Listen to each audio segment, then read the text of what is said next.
both of these teams have only won one game on the red side apiece. So no real surprises. The blue side is the priority, and we'll see Azir removed by the Unicorns of Love. Yeah, Azir seems to be a pretty consistent ban thrown the way of Bolulu here. Not too surprising to see that one go down. Of course, because this is a Unicorns game, we have to remind you all that this team doesn't play by the rules. They don't adhere to any meta. Gadget is living in 2018, still playing mages in the bot lane, which I personally love. The likes of the Orianna and the Swain, which give this team so much versatility in the draft phase. You know what I love about it? It's kind of that historical throwback to Genja as well. Like the guy who would do anything in the bottom lane. Way back. I mean, yeah, but it's like classic, right? And he was on the Unicorns of Love as well. So it's just great to see this sort of inventiveness continuing with this squad, with Sheepy still at the helm, of course. Hecarim removed by the Unicorns of Love. The Ornn taken away. We've seen how powerful that can be, but it's a bit surprising to see it banned on the blue side. Well, now I'm like, where's the Shen popping up? Because obviously Hecarim's banned, but we've got 3 top lane bans as well with the Renekton, the Camille, and the Ornn.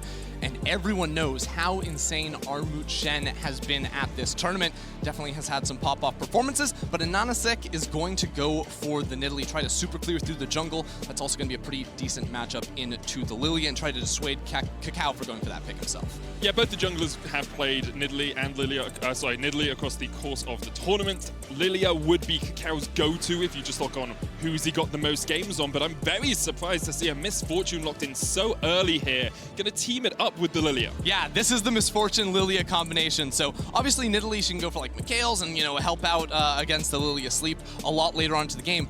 But Misfortune, her ult is persistent damage. That's damage over time. It doesn't break up the sleep, and you can sleep multiple targets. This isn't like the Zoe interaction where you one-shot one player who can't move. This is a situation where you could line it up on 2 or 3 members and absolutely tear through the enemy team. We'll remind you of that in the game because I had a long discussion about it yesterday. It seems odd that MF ult does not break a sleep. Like, you've got 7 waves of bullets firing at your face. You're like, nah, mate, I'm having a nap. Thank you very much. Yeah, if any of you guys, you know, armchair analysts out there want to do some quick research, go on the LoL wiki, look up persistent damage and how that interacts with sleep. But again, we will get into that later on. The Wukong now comes through as a bit of a steal away from Armut. This is another champion that he likes to play in the top side of the map, and I think this is almost just inviting a Shen pick at this point because Armut likes that matchup. Yeah, I mean, Armut's played Shen 3 times across the course of the tournament. So far, won twice.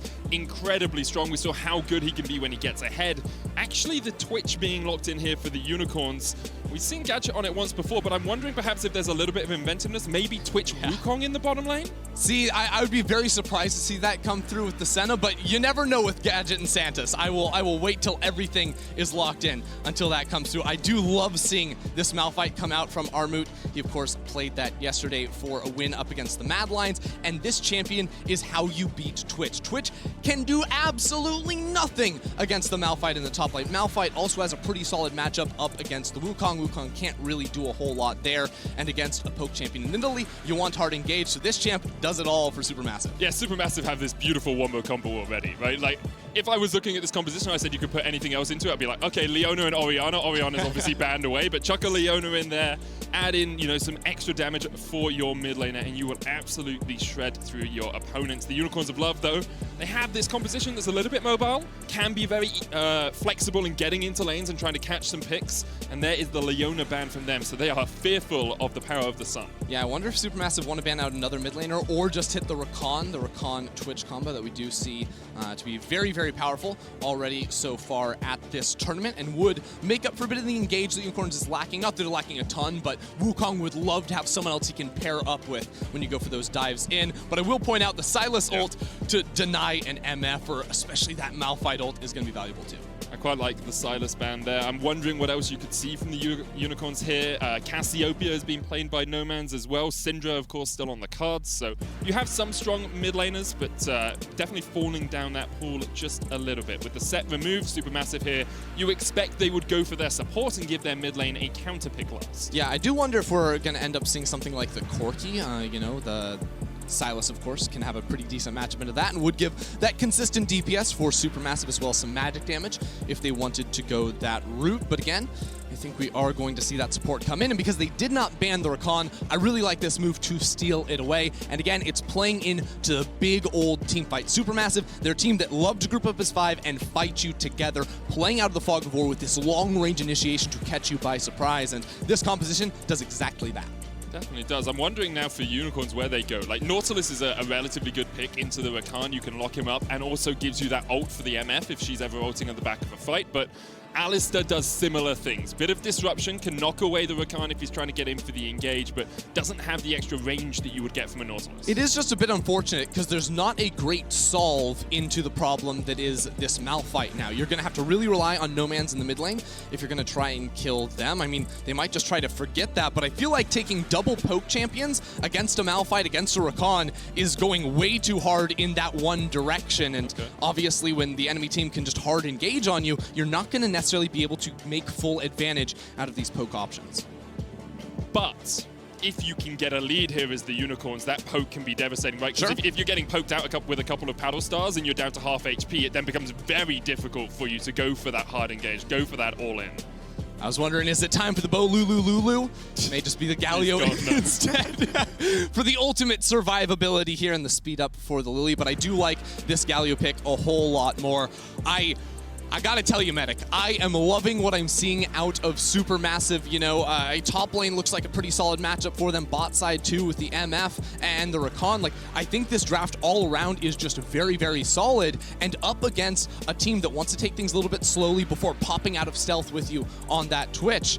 I just don't know if there's a great answer into this Malphite. Totally agree with you there, Ender. I think you see both teams their styles defined by this draft. You have much more sort of teamfight orientated, easier picks, a lot more potential from Supermassive when it comes to these coordinated fights around Vision, and Unicorns is a little bit eclectic. It's a little bit of a hodgepodge. You're picking from a few different baskets, the poke, the camouflage. You're trying to get into these fights, trying to make as many fights happen as you can, but Supermassive will try and keep Unicorns at arm's length. And if they manage to do that, their composition just seems so much more powerful. Yeah, and I think when we get into this game, the two things I want to focus on, first of all, just a shout out to Armut's Malphite in the top side, because that's obviously going to be beastly, but don't expect too much to happen up top side. Instead, I would rather look at Anonasik in the jungle on this Nidalee, because I think if anything is going to look good for the side of the Unicorns of Love in this early game, it is going to be that Nidalee, potentially the shenanigans they can get up to in the first few levels.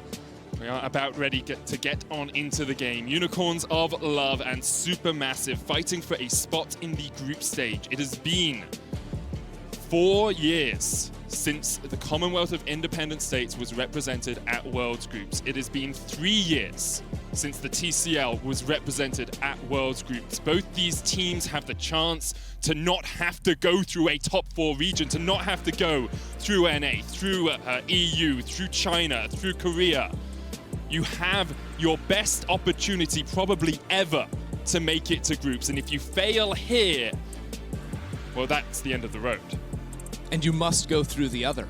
You escaped the top 4, but these two teams both look very strong in their own right. So many talented players across these rosters, some standout performances already at Worlds, and 2 teams ready to prove themselves in the group stage. And it makes groups so exciting as well, because there was a lot of discussion in the group draw, and we're not going to dive all the way into it because it does get a little bit complicated, but because a European seed has not gone through, because Mad Lions hasn't got into groups, the seeding into groups becomes a lot more wide open. Like, Team Liquid don't automatically have to go into Group A anymore. You don't see Mad Lions automatically growing into Group D, I think it was, anymore. So you have a little bit more flexibility. We're going to see a little bit more surprises when we get towards those selections later on. And then I just want the action to start, I'm going to be honest. Like, I understand why we need this break. You've got to ready check, you've got to make sure everything's good for the players. They have to go through their pre-game rituals, but I have been promised a lot of action. I have been promised intense games. I have been promised fight after fight after fight, and I am looking forward to it. Let's get onto the Rift for the last series of Worlds play-ins.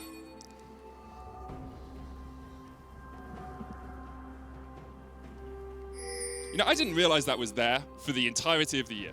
So the FPX logo is in top lane on Summoner's Rift. How can you miss it? It's a giant glowing cup. I never go top. I'm a support main. I'm always in the bot lane. I'm not Mark. That's your mistake, though, because we have Mark, Snowflare, Santos. These guys are going to be roaming up top side. You don't have a guy like Armut in the game without seeing some attention thrown up towards that top lane. Real quick, I do want to look at this top lane because this is an Arcane Comet on the Malphite, which likely means he's going to be rocking the Mana Flow Band too inside of the Sorcery Tree, which does give him a little bit more poke options. options, and I think this matchup really good for Malphite early on. Wukong doesn't have a lot of great sustain options early in the laning phase, and as I say that, we are seeing some level 1 madness already. So the Malphite matchup into Wukong, we'll leave it at it's good for the time being, though. 4 members of Supermassive were stacking on the red buff. We saw some of these like Nidalee invades into the Lily and vice versa in our series earlier on today, and I like the idea of moving Snowflower over there in case there was going to be a late level 1 invade from the Unicorns. It's interesting to see No Man's go for the Unsealed Spellbook on the Zoe here in the mid lane as well. Not going for the Electrocute for the extra burst. Instead wants the Summoner spell cooldown and the ability to flick through those depending on what the lane state is. Yeah, and I do like that because, of course, when you pop Summoner spells, even your normal ones that you don't pick up off the ground, you get the bonus move speed and the damage from your W as well. So being able to slide into those is going to be very nice. Let's talk a little bit about those junglers, though, because I know you wanted to focus on Ananasik. I will highlight the fact that the Unicorns of Love were able to get a ward on Cacao blue buff, so that they know he is not there right now. Yeah, and right now, with the amount of time it's taken for him to get down bot side, you can assume that he did start and fully clear away his topside camps, because we have seen a lot of Lilia just going like Raptors into blue buff to prevent some sort of buff-to-buff start from the Nidalee on the opposite side. So I think Ananasik is just going to be matching the jungle clear for the time being, and while you're saying Armut could potentially harass with some of the rune options you see at the bottom of your screen now, early on with the jungler pathing down bot side, he's going to be a little bit more cautious, and I think because Lilia has been able to avoid Nidalee in the early game, and because these lanes from Unicorns don't really want to go invade past level 1, it's going to be a little bit more quiet than we were maybe expecting. Those are the cursed words, Andy. It's not what I want to hear, but... I mean, if we look at Lilia, she's going to be eeping all the time, so it won't necessarily be quiet. Watch out for that. She does eep a lot. She's going to take away the blue and the grump at the same time. We'll have a look at where we are in terms of CS. Armut is actually slightly behind in the top lane. Boss just got himself a recall as he's pushed the wave into Armut's tower. Means that he won't have to burn the teleport and has gone towards that no magic mantle. Makes a huge amount of sense. The Arcane Comet, the Seismic Shard spam. I did see Armut had double adaptive as well in his little rune choices. So just getting yourself a bit of extra resistance to mitigate some of that Malphite damage early. Yeah, and I'm sure that Boss is probably going double MR runes too. Not just because of the matchup and mitigating the poke, but you're looking at double AP in top lane and in jungle. And you're actually looking at triple AP if you widen your horizon to the mid lane with Galio, who you know is likely going to be looking to roam around, because Galio works so well with a couple of the champions Supermassive have drafted in the side lanes. He can pair up nicely with the Malphite, who wants to put himself straight into the fight, and that Rakan too. So level 6 is definitely when playmaking becomes unlocked for the side of Supermassive, whereas Unicorns of Love, I think, maybe just want to chill a little bit more and play off of cooldowns like the bubble. This is interesting. Ananasik just made a foray in towards that top side jungle, and you can see Balulu teleporting back into the lane. I was wondering if the Nidalee would aim a spear at the head of the chicken, but for the moment, the chicken is left alive. Right now, Ananasik, he's playing off the timers of these camps respawning, because if you look at it, Cacao already took a reset, so he has a Fiendish Codex. That's not ideal. His mid laner, No Man's, is also trying to reset. I feel like Ananasik is stuck around on the map too long, but he may make it work on Balulu. Sleep lands onto Balulu. He's going to land the taunt as well, and Justice Punch his way to safety.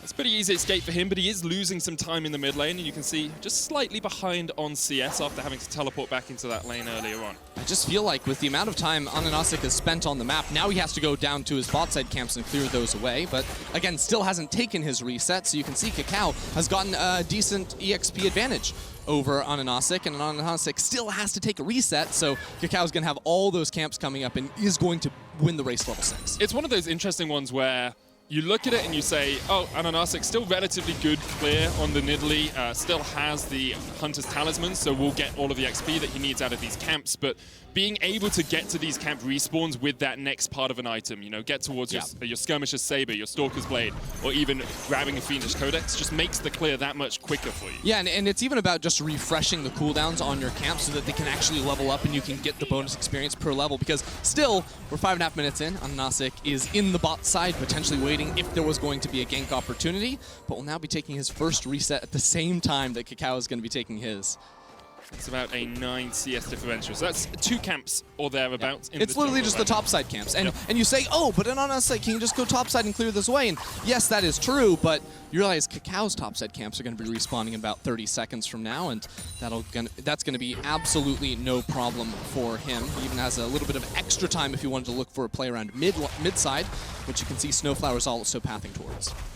The level 4 reset into mid for supports is synonymous with high-level League of Legends these days, and that's exactly what Snowflower is doing. He'll probably just path down here. He's got double control wards, so you can place a control ward in the pixel bush if you want to protect your mid laner a little bit, or even if you wanted to give that Galio a little bit more comfort roaming around, right? Because if you control ward here, Galio now knows he is safe to stand in that bush and look for the hero's entrance down towards the bottom lane. Medic, you know what's even better than, you know, vision?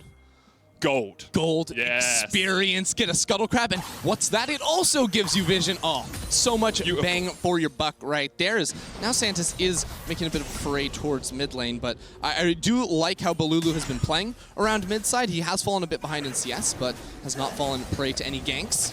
Nanasik going to miss the spear here. Cacao knows that his jungle is not his own anymore. 4 players there. Santa's going to step forward. Here's the hero's entrance. The Drowsy's going out. There's the sleep. Zoe looking for the damage. Paddlestar can't quite connect. A stun onto Balulu as he tries to get away. He's burnt the flash and will escape underneath his tower. But Unicorns of Love able to get a couple of summoners there and the red buff away. Remember I was saying that Unicorns of Love, they're all about the quantity of fights they can throw your way. Well, that's a 7-minute invade on the top side, bringing Santis all the way up there so they could steal away the red buff and the Raptor camp. Really nice move there from the Unicorns and Ananasik to call that one coming through. But now Gadget has to be really careful underneath this tower. You can see he's just popping his stealth here.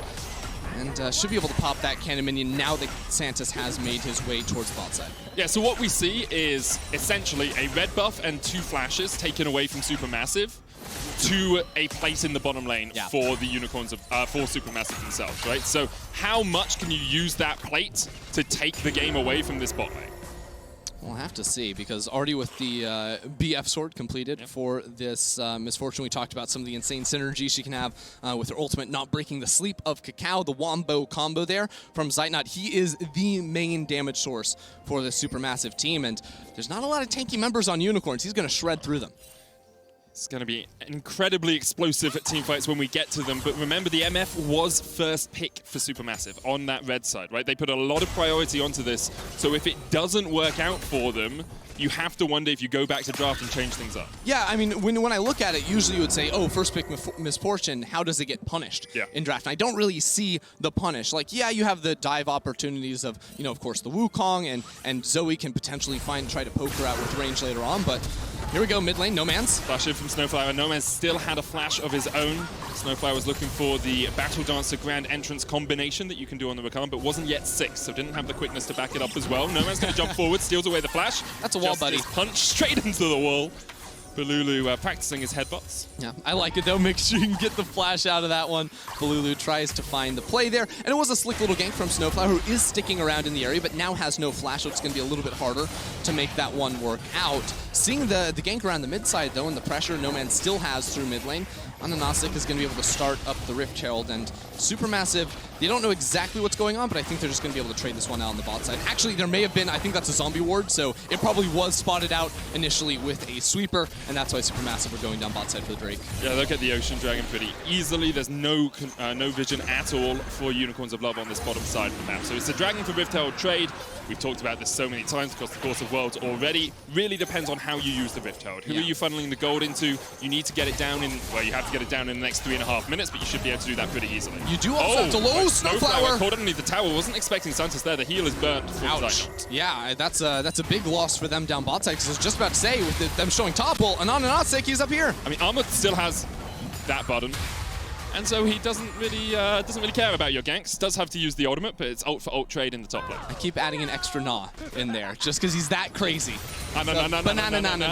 A pine apple is what we call him there. But yeah, what I was gonna say is that as soon as you get the announcement that Rift Herald goes down topside, Cacao obviously has that potential dive opportunity down bot.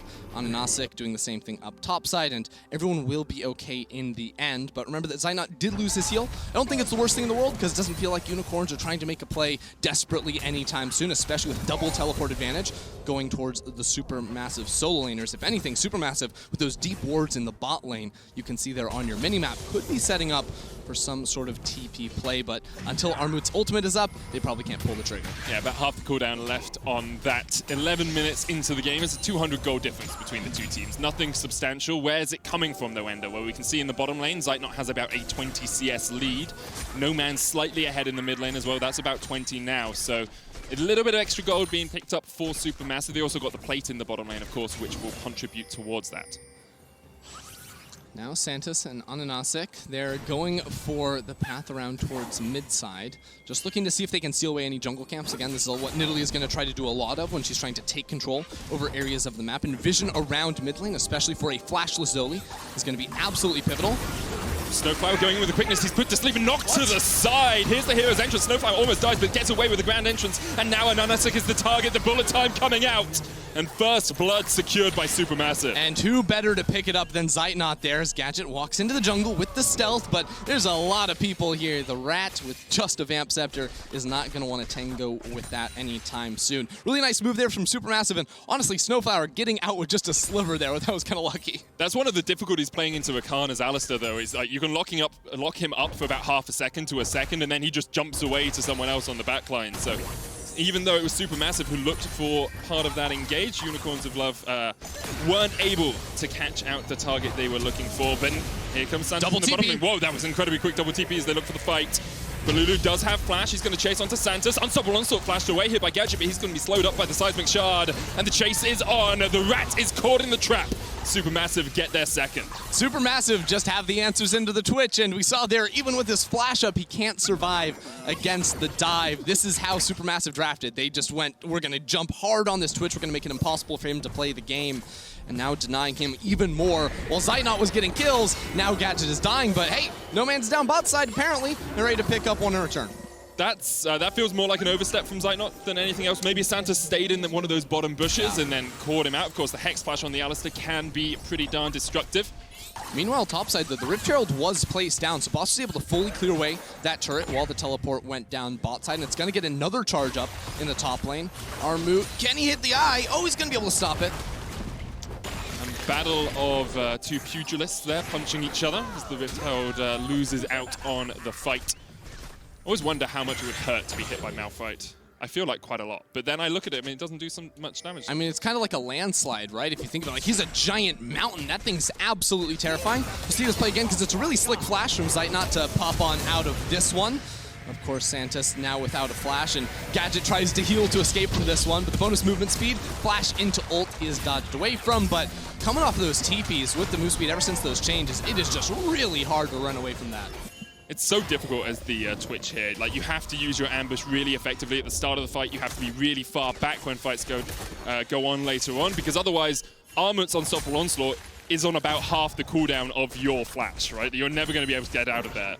He can always just catch you out with the Malphite. And the madness is that even building full tank is that Malphite, I don't think there will ever be a stage in the game in which Twitch can win the 1v1. No. Maybe when he has the flash up and can maybe... Only if the ult misses. Yeah, and has like a Nidalee heal on top of him, something like that. He can potentially try to contest past like 4 items, but this Malphite is always going to be insanely strong and is going for a very early frozen heart too, so gonna reduce the auto attack speed in that radius around him. That is just misery for a Twitch. Works well into the Wukong as well as he dives on towards those back lines. He has been given most of the gold. Has Boss, you can see Unicorns, even though they're behind in kills, actually about 1,000 gold ahead because of those 5 plates in the top lane, and that was donated over to Boss and Ananasik. Cloud Drake has been started up. And Unicorns want to fight this, but again, no flash on Gadget, and Armut has ult. He wants to find the Rat. The Cow's going to look for the smite here. Ananasik's going to jump forward, steals it away. Snowflower going in with the quickness, can't quite get the damage down, and here's the Cyclone onto the back line. Armut is the first target. Zeitnot's going to try and position across the wall and opens up with the bullet time. Boss took a nap in the middle of it, but is still able to survive for the moment. Cacao chased off. He will get the kill on Boss. He will also fall. And meanwhile, the rest of the fight continues as Gadget has been untouched. Zeitnot's going to try and do what he can into no man's, but it's a great fight for the Unicorns. 5 kills in the river. It was just a really good fight there from Unicorns. Gadget was under absolutely no threat. The divers of Unicorns were one that soaked up the unstoppable force from Armut. Ananasik, he was able to get into the pit and steal away the Drake as well, so a very big swing there for Unicorns. The game was looking a little bit grim, but with that fight won, they're going to be able to get a lot. Yeah, Gadget now 3-1-1 with a bounty on his head. This Twitch is rich, and he will be going back to base, finish that Blade of the Ruin King pretty quickly.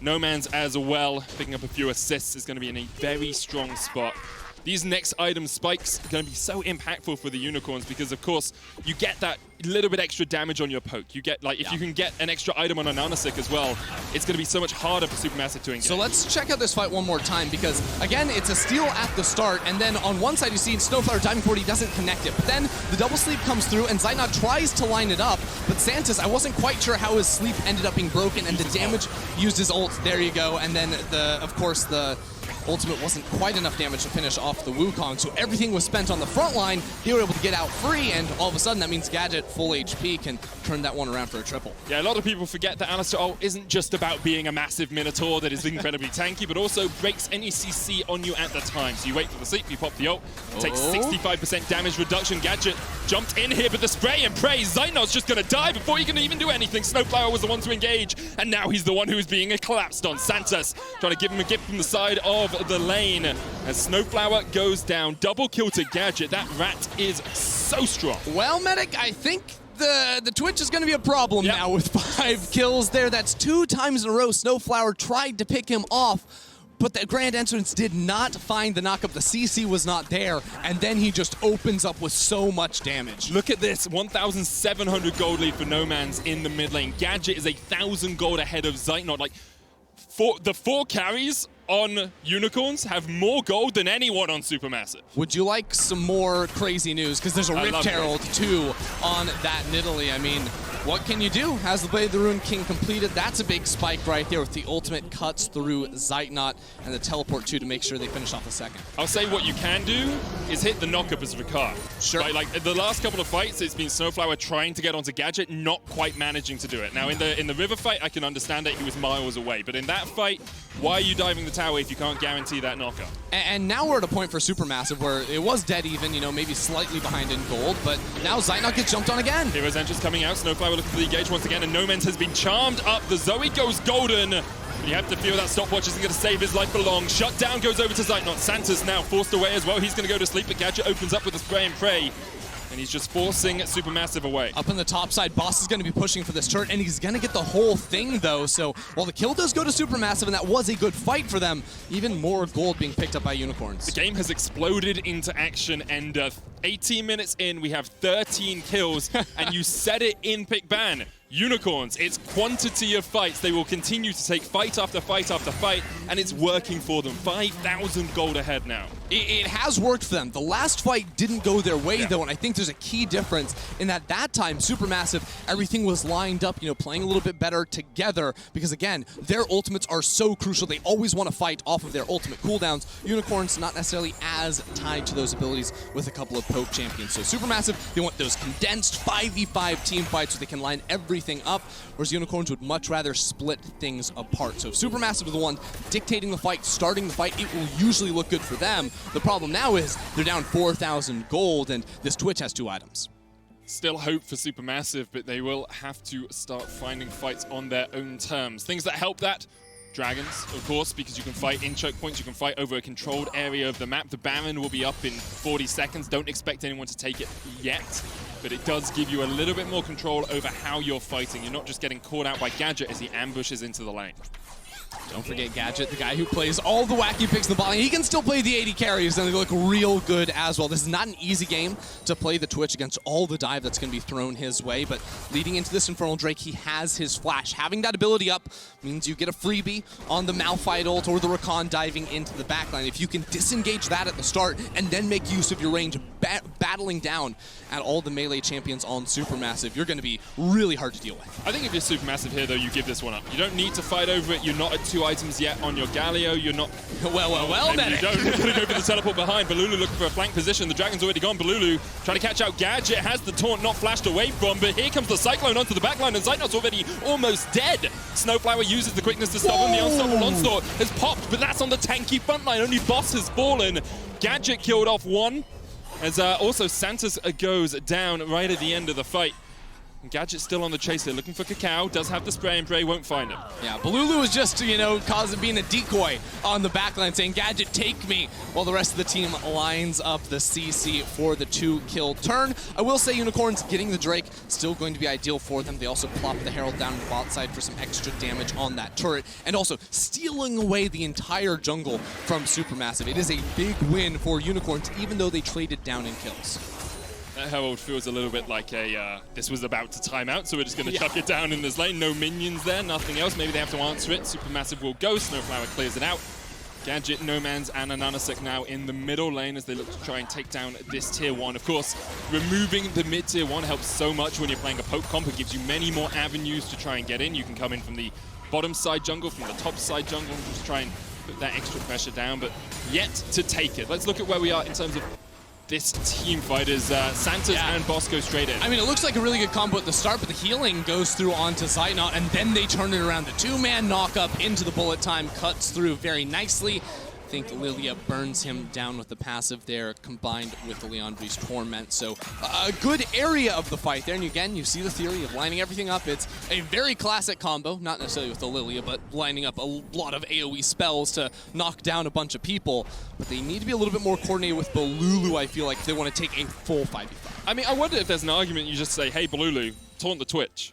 We'll kill 2 people in the time it takes you to die. I think if Twitch is that far away from the rest of the fight, like that fight, he was miles away. Like he was never, after getting that kill onto Balulu, he was never going to be able to rejoin the fight. But in a fight where it's a little bit closer together, that's where I don't think that strategy is going to work out as well. Because it's basically like putting him in a Mordekaiser ultimate. It's like you take the 1v1, delete him, then pop out, and you're ready to kill the rest of the enemy team. I get that. Gadget was able to hold on to both of his summoners as well in that last fight. So still got his flash, still got his heal in case a fight erupts in the next couple of minutes. But my expectation is we'll be waiting for the Infernal. 2 minutes on that as Gadget ambushes into the top lane, but isn't going to be able to find his mark. 6-1-1 now on that Twitch. And as you said, like, he's a player known for his more unique picks, his Orianas, his Heimerdingers, these special things that he can bring out. But I'm very impressed so far by him on this Twitch in this game against Supermassive. Unicorns now just trying to steal away the red buff, and they're not going to be successful. Zeitnot will finish it off, but keep your eyes on Armut. He's just pathed out of bot lane in towards mid. Supermassive are looking for the fight. Snowflower going in, dances out. There's the TP. That's what they wanted. Their new boss was in the bottom lane, trying to get that wave pushing up. The wave will slowly move up towards the Supermassive bot lane tier 2, so at some point, Supermassive will have to answer it. That TP gained off of the pressure provided by Armut. The Drowsy does connect in the backline of Snowflower, but he will dodge out of that one. Armut, we have to look at him, because he's been the carry in a lot of other games. On the Malphite, he's not the carry in terms of damage, but he is the guy that has to find Gadget. The Balulu will drop his ultimate on top of, that everyone is going to use to pile up on that backline. So using the pressure, he gains in a side lane to walk up like that. He got the TP. That's a great first step. The next time, can it be a fight? Can it be a flash? Can it be a kill onto Unicorn's AD carry? That is what Supermassive will be hoping for. Their backs are a little bit against the ropes in this game. 5,000 gold behind as Supermassive, once again, Snowflower just dancing forward. The sleep has landed. Hex Splash from Santa's going to dive in with the Cyclone. Zeitnot is already done for. And Armut tried to get in onto the Twitch, but he was flashed away from. Boss will take the kill. 2 quick ones for the Unicorns, and they turn their eyes over to the Baron. Unicorns, they saw Supermassive going for the flank. They said, screw it, we're just going to jump onto Zeitnot and get that kill. The AD carry goes down immediately, and this Baron is looking real good for Unicorns. Yeah, Cacao isn't even pathing over to that side of the map. He's going bot lane. Unicorns of Love will get the Baron. 24 minutes in, a 7,000 gold lead. And it only seems to be growing for our CIS representatives. Perhaps this is their year. Last year it was Splice that knocked them out. Before that we saw Vega Squadron lose to Fengbu Buffalo in MSI knockout 3-2. Maybe this is the chance for the Unicorns. Wow, the sleep connecting there. No Man's getting that on to Zeitnot. Of course, Armut without the follow-up of that Misfortune ultimate. The damage is going to be lacking on this Supermassive team. You have to get everything working well together. Otherwise, you are not going to be able to finish off those key targets. Now, back onto the map. Unicorns of Love, they're coming down for the Infernal Drake. But again, Supermassive are looking to fight them. Gadget lost his flash in the last fight. It's once again trying to pile up on this Twitch. And this time, it's going to be that much easier. But there is a stopwatch in the inventory. Balulu has flash. Armut has flash. They both got their ultimates as well. All we're looking for is that wombo combo. You want the Lilting Lullaby into the Unstoppable Force, into the bullet time, into the hero's entrance. Like, you have so many tools at your disposal. Snowflower slept up towards the top of it as Supermassive maybe looking for the blast cone play here. Snowflower forced away. There's a hero's entrance. Armut jumping onto Gadget. He pops the stopwatch. You mentioned it ended. It's going to keep him alive for the moment, but the knockup's still coming down. Kikau flashing forward. The shutdown goes over to Zeitnot. But now the fight turns on its head as the Unicorns of Love are the ones advancing, stepping forward into the jungle of Supermassive. They get a kill, and they will go back for the dragon. Yeah, Unicorn's going to be able to get that Drake. Gadget sacrificed his life, but he did his job. He stayed alive for long enough for the rest of his team to pick up 2 kills on the opposite end right there. And that'll take Unicorns to sole point here for that Infernal. And their comp built around Poke, it's perfect. Kikau steps in front of the pedal star. I think Zeitnot might have just died to that. The Looting Lullaby coming out, and here's the teleport. They don't want to wake up No Man's yet. They want him in bedtime land as Santos is the one to step forward. Ananasik tries to dive onto Kikau. Zeitnot now the target, and he is left for dead by the rest of his team. Armut eats a spear to his rear, and he will go down as well. The Unicorns of Love have a minute left on this bout. You know, I thought the push from Unicorns was done after they got the Drake, but they took the fight there. It looked good for Supermassive for just a second. I mean just a second, because Unicorns turned it immediately around, and now they're going to have the inhibitor. At 15 minutes, this gold lead was 1,500. At 26 minutes, it is a 10,000 gold lead for the Unicorns of Love, and this is what they did in the CIS. They got leads, they got mechanical advantages, and then they just snowballed the game away from their opponents. It's exactly what they're doing to Supermassive right now. And it didn't even matter that Zeitnot got the first kill, that Gadget fell down early into the lane. They were able to turn around a lot of these fights, triple kill, double kill, turning it into their advantage. Now they're looking at the second inhibitor, and Supermassive, when will they call the final fight? When will they draw the line in the sand? We saw exactly what the Supermassive composition wanted to do. It just a couple of fights. Looking back at when Gadget was able to pick up those 3 kills, really took this game out of their hands, and there'd be moments of brilliance, there'd be flashes in the pan. But Supermassive are yet to be able to really get a grasp on this game. Of course, we have at least 2 more, so they have at least 2 more chances to get things back on track. I do think it is important to remind people that, like, the early game did look pretty solid for Supermassive. Yep. They got the kills onto Zeitnot that they needed to. They just weren't able to convert that. And they took a sloppy fight around the Dragon where Unicorns were able to split it up. It wasn't the full 5-man front to back that Supermassive were looking for. And that's the scrappy style of games that the Unicorns of love to play. You know, they want to make use of their strong soul laners, their bot lane too, to take these scrappy 2v3 or 3v3 fights all up in your face. And now with 2 inhibitors down, they're just looking to dot their I's and cross their T's and go up to the top lane for the 3rd and final inhibitor. And you can see Unicorn set up their vision control. Something they're good at when they're in the lead is just gaining control of the enemy jungle. Santos jumping in onto Armut, trying to chunk out the Malphite before the fight can really begin. Balulu on his way. Armut now, he does have the unstoppable force. Gadget does not have his flash. You've got about 15 seconds on that. No Man stepping forward. Here's the game as they dive onto Gadget. The hero's entrance coming out as well. He's asleep! Armut is asleep. He took a nap on the job, and it may cost Supermassive at this fight. Balulu dived onto the backline and was able to kill off Gadget, and now it's up to Zeitnot and Armut to try and step forward. Santos goes down 2v3, sorry, in favor of Unicorns as Zeitnot fell. Kikau and Armut got to try and defend. Whoa. No Man's flashing in. They've got supers pushing in. Yeah, they're looking to play off of those bot lane minions and in the mid lane too here. Boss, he teleports back after getting a reset, so he's full HP, full mana, no ultimate left on him, but Unicorns, they want to end the game right here. Kikau are looking to try and get some damage down, clear out the minions, but you just can't do it quickly enough. Armut jumped on Kikau. Sweeps away a few, but the Nexus Tower is the target for the Unicorns. And it looks like Supermassive may have met their match in game 1 here. Armut down to about a 3rd HP. The Nexus still ticking away, but here comes Zeitnot back alive. Going to be able to defend that win for the moment. The bullet time coming out, cancelled immediately by Zeitnot. And that means the Unicorns will be able to get away. Disaster. Zeitnot saw the sleep coming in, but he'd already cast his ultimate, so he instantly had to cancel that one coming through. Can't say that it looks good for Supermassive stuck here in their base, down 10,000 gold without a tower remaining. But look at this. The sleep from No Man's onto Armut completely stops the engage. Snowflower gets over the sleep, but without the Malphite to come on in, the damage is delayed. Armut, they try to peel back on this right side of the team fight, but No Man's and Ananasik, they were able to turn it around after Gadget did finally go down with a 3-player advantage. They were able to push into the base for just barely, just almost the win.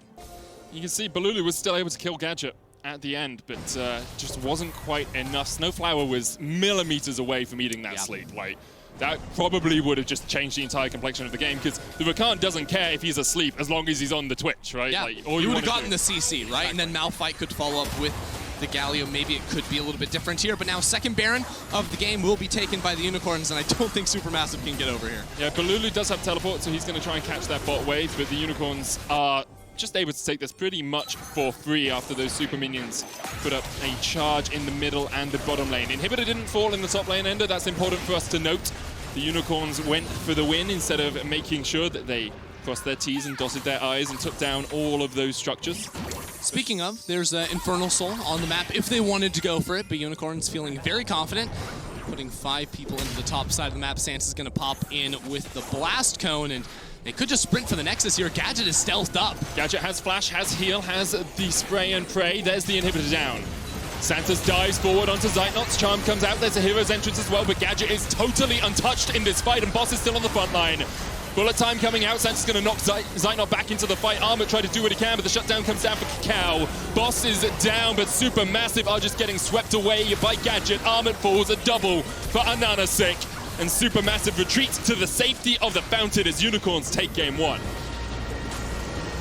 Unicorns looking good right there. They took a couple of critical team fights around the Drake, split them up exactly like they needed to, and Gadget on that Twitch completely took over that match to carry that win. Just a few fights that really defined the game. It's kind of the story that we had yesterday with Supermassive games as well. Against Mad Lions, it was 1 or 2 fights in the mid game that really took the match either in Supermassive